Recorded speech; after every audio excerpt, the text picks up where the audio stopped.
ia mengingatkan kita bahawa di sebalik kesenangan yang kita dapatkan hari ini, sentiasa ada orang di sebaliknya, di belakang tabir yang sanggup bersusah payah berjuang untuk menegakkan hak yang sepatutnya.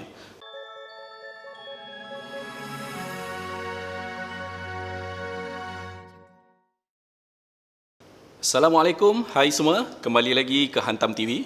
Saya Ben Nizari. Dalam segmen buku-buku kali ini, aku nak buka sebuah buku yang bertajuk Akar Umbi, Kisah Perjuangan Rakyat Menentang Ketamakan Kapitalis. Buku ni diterbitkan, kalau tak salah aku, diterbitkan tahun lepas, tahun 2019 oleh PSM Center, iaitu Unit Penerbitan Parti Sosialis Malaysia, PSM. So, tujuan buku ini diterbitkan adalah untuk berkongsi kisah-kisah perjuangan para aktivis rakyat dalam memperjuangkan hak-hak rakyat yang berlaku sekitar 1986 sampailah tahun 2012. Okey, kalau kau boleh tengok cover dia ni, ada seorang kanak-kanak lelaki berdiri di sebuah bekas tapak rumah yang dirubuhkan, aku rasa, ke tapak pelupusan sampah, tak kira lah. Tapi kanak-kanak ni tengah mengibarkan bendera Malaysia, kalau kau boleh nampak kat situ, yang koyak rabak, dan latar dia, di belakang dia ada tunjuk sebuah apartmen. Cover ni simbolik dengan mood yang suram. Aku tak pasti apa cerita di sebalik dia. Mungkin kena tanya penerbit atau designer apa peristiwa yang pernah berlaku di situ. Aku baca habis dah buku Akar Umbi ni, jadi aku nak kongsikan sedikitlah pengalaman aku semasa dan selepas membaca buku ni. Lepas selesai baca, aku duk sungguh-sungguh fikir kat mana agaknya yang aku pernah baca kisah-kisah semacam ni.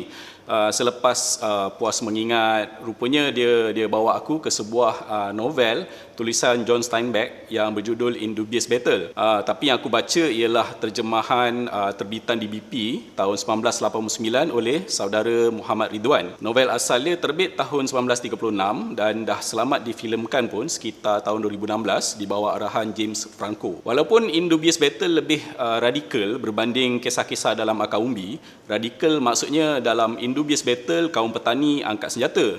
Tapi pengalaman penindasan yang berlaku tu kita juga boleh nampak dalam kisah-kisah di Akar Umbi. Dalam Akar Umbi, para aktivis rakyat juga mengalami intimidasi yang tidak kurang hebatnya dari pihak penguasa atau aparat. Kalau kita tengok dalam Indubious Battle, ianya seputar kisah kelas pekerja semasa zaman kemelesetan, Great Depression, yang bangkit melawan penindasan majikan dan menuntut hak mereka sebagai pekerja, termasuklah upah minimum. Di belakang kaum pekerja pula hadir dua watak penting, iaitu Jim dan Mac sebagai aktivis dari parti yang mengatur buruh dan mengajar kaum pekerja tentang hak dan aksi seperti mogok, protes dan sebagainya. Bila aku cermati semula setiap kisah-kisah yang dicatatkan di dalam Akar Umbi, aku dapati ada persamaan dalam praktis gerak kerja dan matlamatnya, iaitu bahawa pada akhirnya setiap pengaturan yang dilakukan buat kaum pekerja adalah supaya mereka berhasil memberdayakan diri mereka sendiri. Walau bagaimanapun, tujuan buku-buku ni bukanlah untuk membuat perbandingan antara novel tersebut dengan buku Akar Umbi.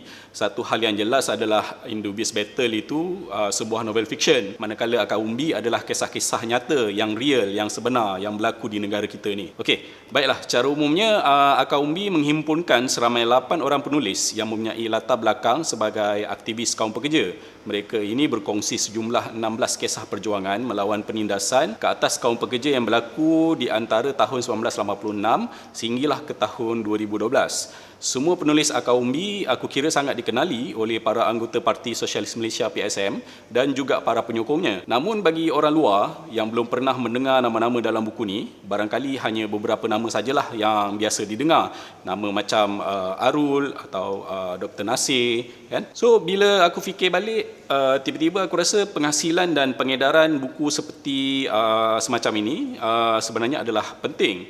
Sebagai orang yang gemar memerhatikan buku-buku terbitan PSM, walaupun aku tak baca semua, aku dapati sedikit demi sedikit sudah berlaku kemajuan, terutamanya pada aspek reka bentuk dan susun atur buku. Banyak jugalah kemajuan yang dah dicapai oleh mereka. Tapi kelemahan paling ketara dalam penerbitan PSM selain reka bentuk atau cover design yang kurang menyerlah, adalah soal pemasaran buku, marketing. Aku rasa di kalangan anggota PSM pun ada lagi yang tak tahu kewujudan buku ni. So bagi aku dalam situasi sekarang, buku semacam ni adalah bacaan yang wajib. Ia mengingatkan kita bahawa di sebalik kesenangan yang kita dapatkan hari ini, sentiasa ada orang di sebaliknya, di belakang tabir yang sanggup bersusah payah berjuang untuk menegakkan hak yang sepatutnya. Tak kisahlah tentang apa, rumah, pekerjaan, sara hidup dan sebagainya. Hari ini kata don't judge a book by its cover sudah tak laku. Walaupun di awal tadi aku kata cover buku ni simbolik, tetapi cara presentasi dia mungkin aku kata mungkin membuatkan orang di luar atau kaum muda terutamanya tak berminat untuk membeli buku atau memiliki buku ni. Satu sebab dia nampak kurang mesra lah di mata. Nampak macam buku akademik yang membosankan. So di zaman serba grafik ni aku fikir pembeli buku, terutamanya kaum muda, sangat menilai kulit buku sebelum membuat keputusan untuk membelinya. Sewaktu kaum penerbitan indie menjana wang dalam industri, aku rasa banyak masa dan tenaga telah dihabiskan untuk mencipta dan mendapatkan rekaan kulit buku yang menarik. Setuju atau tak, diorang ni ternyata betul apabila memberikan penekanan dan cukup teliti tentang hal ini. Walaupun akhirnya gelombang buku indie tamat, tapi itu hal yang lain lah.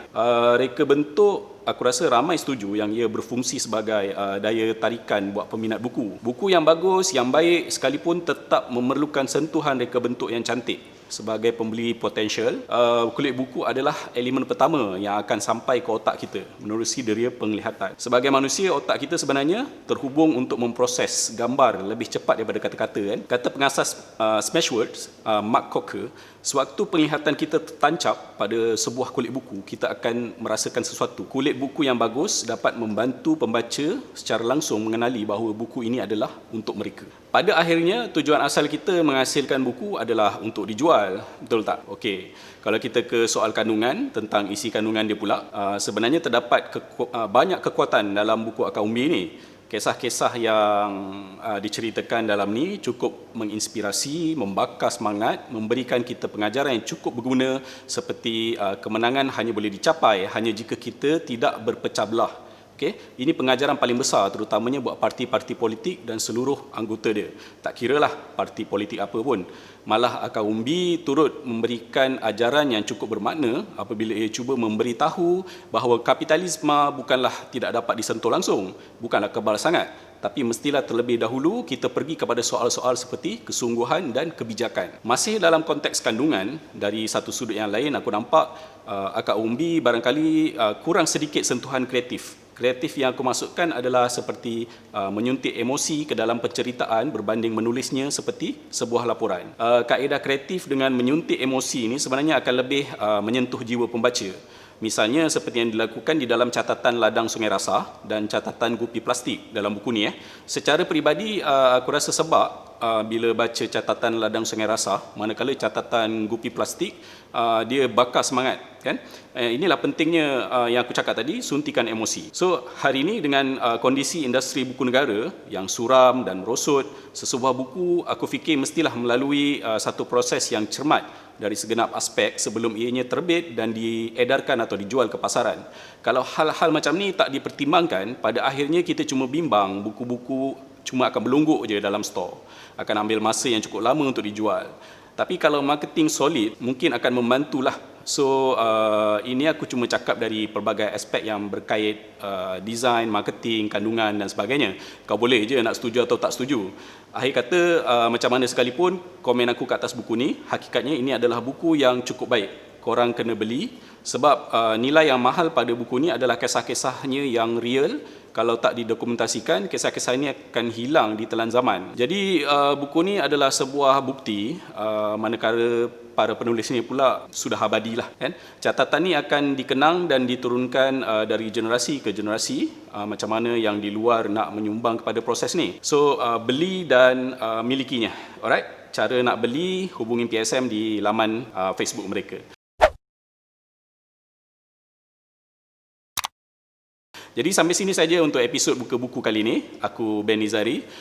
Sampai jumpa lagi di episod yang lain, insyaAllah. Jangan lupa subscribe Hantam TV di YouTube, like dan follow kami di Facebook di bawah nama Hantam TV. Sekian, Assalamualaikum.